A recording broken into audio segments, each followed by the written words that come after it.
తాతలు బాబులు సంపాదించిన ఆస్తి అనుభవిస్తూ బతుకుతూ ఉంటే రిచ్ అంటారేమో. కానీ జీరో నుండి ఒడిదొడుకులు ఎదుర్కొని మాటలు అవమానాలు భరిస్తూ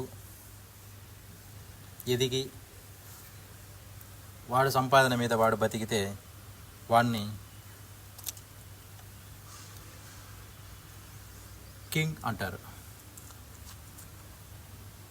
అందరూ కూడా కింగులాగా బతకడానికి ప్రయత్నం చేయండి తప్ప మా నాన్న తోపు వీలైతే ఆపు అనే రకంగా కాకుండా ఏదైనా మీ బాబుకు పేరుంటే మీ బాబుకు వస్తుంది తప్ప నీకు రాదు. నీకు నువ్వుగా ఏదైనా సంపాదించుకోవాలి. పేరైనా డబ్బైనా మంచి గుణమైన. రీల్ నచ్చితే లైక్ చేయండి, కుదిరితే షేర్ చేయండి, ఇంకా నచ్చితే ఫాలో చేయండి.